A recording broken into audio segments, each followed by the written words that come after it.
এক রকমের সন্দেহ ক্রমাগত ঘনীভূত হয় যে সম্ভবত বিএনপি সরকার, তারেক রহমান সরকার এবং ভারত সরকারের একরকম বোঝাপড়ার মধ্যেই হাদির হত্যাকাণ্ডের মতো একটা স্পর্শকাতর তদন্ত ভারতে নিয়ে যাওয়া হলো, যেখানে এই তদন্ত থেকে বেরিয়ে আসা যে কোনো চাঞ্চল্যকর তথ্য যে কোনো ব্যক্তিকে বড় ধরনের বিপদের সম্মুখীন করতে পারে এবং বিএনপি সরকার এবং ভারত সরকারকে নানা পক্ষের সঙ্গে বড় ধরনের দর কষাকষির সুযোগ দিতে পারে। বাংলাদেশের আলোচিত শরীফ ওসমান হাদি হত্যাকাণ্ডে অভিযুক্ত দুজনকে ভারতের পুলিশ গ্রেফতার করার পর তাদের হত্যাকাণ্ডে সম্পৃক্ততা নিয়ে যেমন ভারতের জাতীয় গোয়েন্দা সংস্থা তদন্ত পরিচালনা করছে, তেমনি রিমান্ডে নিয়ে যাওয়া হয়েছে তাদেরকে এবং হাদিকে হত্যা করে তারা সীমান্ত পেরিয়ে ভারতে ঢুকেছিলেন কিনা এ বিষয়ে তদন্ত অব্যাহত রেখেছে ভারতের পুলিশ।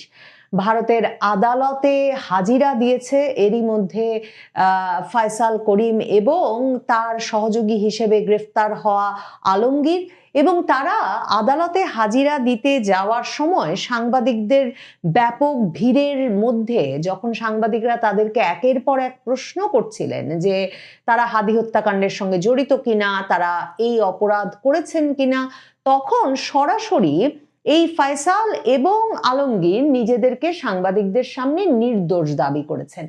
পুরো পরিস্থিতিটাতে আমার মনে কয়েকটি প্রশ্নের উদ্রেক হয়েছে। একরকম পরিষ্কার, হাদি হত্যাকাণ্ডের তদন্তের ভার বাংলাদেশ সরকারের এখন একরকমের ভারতের হাতে ছেড়ে দেওয়া ছাড়া কোনো উপায় আছে বলে মনে হচ্ছে না। মানে হাদি হত্যাকাণ্ডের মূল সন্দেহভাজন ব্যক্তিদের বিষয়ে ভারতের জাতীয় গোয়েন্দা সংস্থা ন্যাশনাল ইন্টেলিজেন্স এজেন্সি তদন্ত চালাচ্ছে, তাদেরকে জিজ্ঞাসাবাদ করছে, পুলিশ রিমান্ডে নিচ্ছে, আদালতে তাদেরকে তোলা হচ্ছে ভারতের করা মামলার প্রেক্ষিতে। এই অবস্থায় হাদি হত্যাকাণ্ডের তদন্ত তার মানে আর বাংলাদেশে চলছে না, কারণ বাংলাদেশে ইউনূস সরকারের আমলে যে চার্জশিট দেওয়া হয়েছিল পুলিশের তরফে জানুয়ারি মাসে, যেখানে এই ফয়সাল করিম এবং আলমগীরকে দোষী সাব্যস্ত করে চার্জশিট দেওয়া হয়েছিল, আরো 17 জনকে অভিযুক্ত করা হয়েছিল এবং বলা হয়েছিল যে আওয়ামী লীগের এক সাবেক কাউন্সিলর তাওজুল ইসলাম বাপ্পি তার নির্দেশে এই ফয়সাল করিম আর আলমগীর শরীফ ওসমান হাদিকে হত্যা করেছেন। সেই চার্জশিট কিন্তু ইনকিলাব মঞ্চে হাদির সহকর্মী, রাজনৈতিক সহকর্মী জাবের, জুমা সহ তার স্বজনেরা মানে হাদির পরিবারের সদস্যরা সরাসরি অস্বীকার করেছিলেন এবং হাদির পরিবারের সদস্যরা এবং ইনকিলাব মঞ্চ তখন যেহেতু প্রায়শই লাগাতার রাজপথ দখলে রাখবেন ঘোষণা দিয়ে শাহবাগ অবরোধ করছিলেন হাদি হত্যার বিচারের দাবিতে, তখন তারা প্রায়শই বলতেন যে বাংলাদেশের তখনকার সরকারের অনেক উচ্চপদস্থ ব্যক্তিবর্গ জানেন হাদিকে কারা হত্যা করেছেন। তাদের ইঙ্গিত বরাবর ছিল রাষ্ট্রীয় গোয়েন্দা সংস্থা, রাষ্ট্রীয় সেনা গোয়েন্দা সংস্থার দিকে হাদি হত্যাকাণ্ড ঘটিয়ে ফেলার জন্য। কাজেই মানে যখন বাংলাদেশে তদন্তটা এবং চার্জশিটটা এমন অবস্থায় আছে যে যিনি নিহত হয়েছেন, খুন হয়েছেন, তার পরিবারের সদস্যরা, তার রাজনৈতিক সহকর্মীরা কেউ মানছেন না যে মিরপুর এলাকার সাবেক এক ওয়ার্ড কাউন্সিলর তাইজুল ইসলাম চৌধুরী বাপ্পির নির্দেশনা পরিকল্পনায় এমন এক চাঞ্চল্যকর হত্যা হতে পারে, তখন একদিকে এই তদন্ত কাজ নতুন করে শুরু করেছে ভারত, সেখানে পশ্চিমবঙ্গ পুলিশের বিশেষ টাস্ক ফোর্স এই ফয়সাল এবং আলমগীরকে গ্রেফতারের পরপরই জানিয়েছিল সংবাদ মাধ্যমকে একটা বিবৃতি দিয়ে সাদা কাগজে যে তারা এই ফয়সাল আর আলমগীরকে গ্রেফতার করার পরপরই তারা স্বীকার করে নিয়েছেন যে তারা হাদির হত্যাকাণ্ড ঘটিয়ে সীমান্ত পাড়ি দিয়ে ভারতে ঢুকেছেন। অথচ এখন ফয়সাল করিম এবং এই আলমগীর সাংবাদিকদের সামনে আদালতে যাওয়ার পথে সরাসরি বলছেন যে তারা এসব কোনো ঘটনার সঙ্গে জড়িত নন। আর ভারতের সংবাদ মাধ্যম এরই মধ্যে প্রশ্ন তুলে ফেলেছে যে তাহলে কি ফাঁসানো হয়েছে ফয়সাল করিম আর আলমগীরকে? শুনে আসি কি ধরনের বাক্য বিনিময় আদালতে যাওয়ার পথে ভারতীয় সাংবাদিকদের সঙ্গে ফয়সাল করিম আর আলমগীরের হয়েছিল।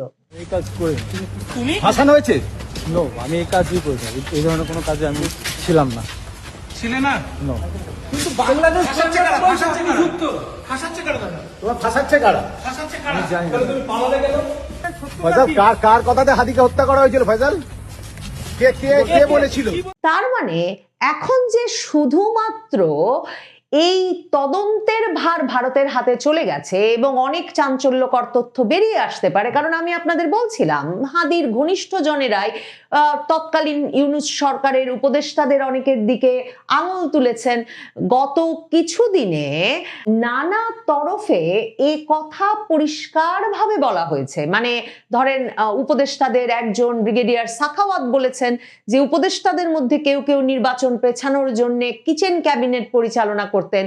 মানব জমিন চাঞ্চল্যকর রিপোর্ট ছাপিয়েছে যেখানে রিজওয়ানা হাসান, তারপর আদিলুর রহমান শুভ্র, ফাউজুল কবির খানের মতো উপদেষ্টাদের দিকে অঙ্গুলি নির্দেশ করে এবং কিছুটা আসিফ নজরুল বলা হয়েছে যে এরা প্রত্যেকে মব বাহিনী নিয়ন্ত্রণ করে এবং সুনির্দিষ্টভাবে ইচ্ছাকৃত মব তৈরি করে নির্বাচন পেছানোর ষড়যন্ত্রে লিপ্ত ছিলেন।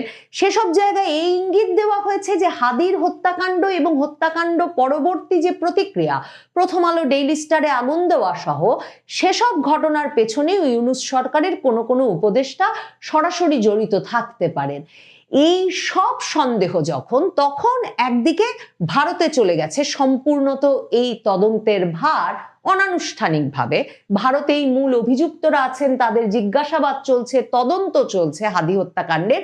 কাজেই নানা রকম তথ্য সেখান থেকে তার মানে বেরিয়ে আসতে পারে, চাঞ্চল্যকর তথ্য, এবং সেগুলো ধামাচাপা দেওয়ার কোনো প্রচেষ্টা বা নিয়ন্ত্রণ বিএনপি সরকারের হাতে থাকবে না, বরং ভারত সরকার বিএনপি সরকার তারেক রহমানের সরকারের সঙ্গে এক রকমের দর কষাকষি করতে পারবেন সেই তদন্তের বিভিন্ন তথ্য নিয়ে। অন্যদিকে এই ফয়সাল করিম এবং আলমগীর যদি অস্বীকার করেন যে আদালতে যে তারা হাদির হত্যাকাণ্ড ঘটিয়ে ভারতের সীমান্ত পাড়ি দিয়ে অনুপ্রবেশ করেন নাই, এবং ভারত সরকার তাদের তদন্তে যদি এর কোনো সুনির্দিষ্ট প্রমাণ বের করতে না পারেন যে বাংলাদেশে তারা হত্যাকাণ্ড ঘটিয়ে এসেছিলেন কিনা, তাহলে এই মামলা কিন্তু শুধুমাত্রই অনুপ্রবেশের মামলা। স্বরাষ্ট্রমন্ত্রী সালাউদ্দিন আহমেদ বলছেন বটে যে খুব শিগগিরই হাদি হত্যাকাণ্ডে জড়িত এই ফয়সাল এবং আলমগীরকে বাংলাদেশ ফিরিয়ে আনবে, কিন্তু তিনি সবচেয়ে ভালোভাবে জানেন যে কত লম্বা সময় ধরে এসব অনুপ্রবেশের মামলা চলে। 2015 সালে তিনি যখন শিলংয়ে আটক হন এবং তারপর তিনি জামিনে মুক্ত থাকেন, ভারত সরকার তার জন্য শিলংয়ের সানরাইজ গেস্ট হাউসের মতো একটা আরামদায়ক বিলাসবহুল গেস্ট হাউসে থাকার ব্যবস্থা করেন বটে বিএনপির শীর্ষস্থানীয় নেতা হিসেবে, কিন্তু তিনি ভারতে অনুমোদন ছাড়া অনুপ্রবেশ করেছেন। এই যে মামলাটি তার নামে হয়েছিল সেটি কিন্তু 2015 সালে শুরু হয়ে 2023 সাল পর্যন্ত, মানে 8 বছরের বেশি সময় ধরে চলে। কাজেই এই ফয়সাল করিম এবং আলমগীরের অনুপ্রবেশ মামলার মীমাংসা না হওয়া পর্যন্ত বাংলাদেশে তাদেরকে ফিরিয়ে আনার কোনো ব্যবস্থা কিন্তু বিএনপি সরকারের পক্ষে করা সম্ভব নয়। বিএনপি সরকার ক্ষমতায় আসার পরপর হাদি হত্যাকাণ্ডের বিচারটা ভারতে নিয়ে যাওয়ার এই বিষয়টা কি উদ্দেশ্যমূলক এবং তাদের ইচ্ছাতেই ঘটেছে? তারেক রহমান প্রধানমন্ত্রী হওয়ার পরেই সামরিক গোয়েন্দা সংস্থা ডিজিএফআই এর প্রধান পদে পরিবর্তন আনেন।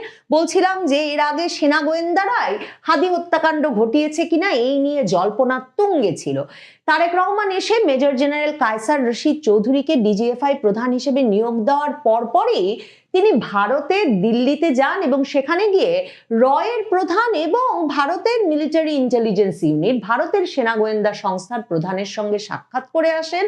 ভারতের সংবাদ মাধ্যম বা বাংলাদেশের সংবাদ মাধ্যমে সে খবর প্রকাশিত হওয়ার আগে বাংলাদেশের সেনাবাহিনীর যে জনসংযোগ পরিদপ্তর আইএসপিআর, তারা হাদির হত্যায় অভিযুক্ত ব্যক্তিরা ভারতে গ্রেফতার হয়েছেন, পশ্চিমবঙ্গ পুলিশ সে খবর দেওয়ার পরপরই নিজেরাই বিবৃতি দিয়ে জানান যে ডিজিএফআই এর শীর্ষস্থানীয় নেতৃত্ব দিল্লি সফর করে আসবার পর ভারত সরকার উদ্যোগী হয়েছে বাংলাদেশের সন্ত্রাসীদের সেখানে গ্রেফতারের বিষয়ে, এবং সে কারণেই গ্রেফতার হয়েছেন হাদির হত্যায় অভিযুক্ত এই দুই ব্যক্তি। মানে ডিজিএফআই তার নিজের কৃতিত্ব জাহির করতে এমন অস্থির হয়ে ওঠে যে বরাবর গোপনীয়তা রক্ষাকারী এই সেনা গোয়েন্দা সংস্থা রীতিমতো বিবৃতি দিয়ে জানান দেয় যে তাদের প্রধান দিল্লিতে যাওয়ার কারণেই হাদির হত্যাকারীরা ভারতে ধরা পড়েছেন।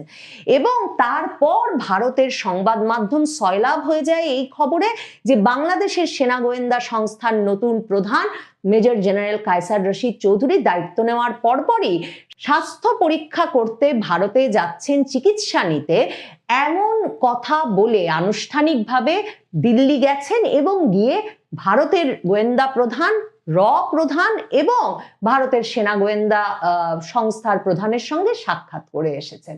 কাজে এই সবগুলো মানে 2-এর সঙ্গে 2 মেলালে 2+2=4 মেলালে এক রকমের সন্দেহ ক্রমাগত ঘনীভূত হয় যে সম্ভবত বিএনপি সরকার, তারেক রহমান সরকার এবং ভারত সরকারের একরকম বোঝাপড়ার মধ্যে হাদির হত্যাকাণ্ডের মতো একটা স্পর্শকাতর তদন্ত ভারতে নিয়ে যাওয়া হলো, যেখানে এই তদন্ত থেকে বেরিয়ে আসা যে কোনো চাঞ্চল্যকর তথ্য যে কোনো ব্যক্তিকে বড় ধরনের বিপদের সম্মুখীন করতে পারে এবং বিএনপি সরকার এবং ভারত সরকারকে নানা পক্ষের সঙ্গে বড় ধরনের দর কষাকষির সুযোগ দিতে পারে।